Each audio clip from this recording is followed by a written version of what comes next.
Hi everyone, welcome to my channel Initial Solution. In this tutorial, I'm going to show you how to print an Excel spreadsheet. So, how we will do it? It's just simply open your Excel sheet and let's say we want to print this table, okay? Now, let's make it this way. We can add some border to it.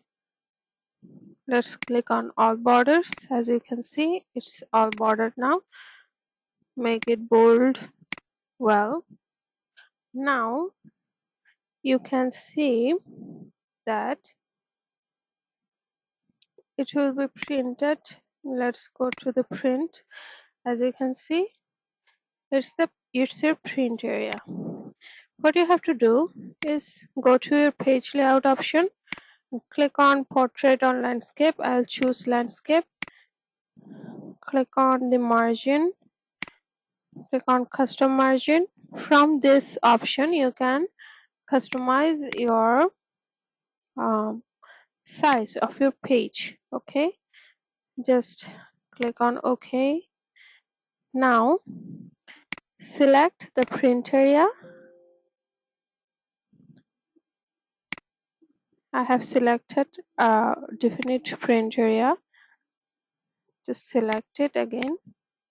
Now as you can see, the print area is selected. Now go to this print option. As you can see, from one page, this is our print area. We can print it now.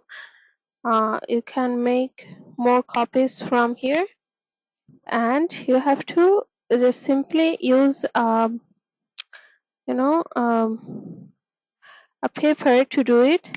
You can customize your paper size from here. Let's make it to A4, and yes, you can increase your pages from here. Well, now you have to just uh,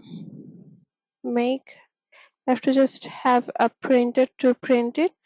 Just simply print it from here. So yep, this is how you can print an Excel spreadsheet. So hope this video helps. Please like, comment and share this video. Subscribe to our channel. Don't forget to press the bell icon to get more useful videos like this. Thanks so much for watching, guys. Bye bye.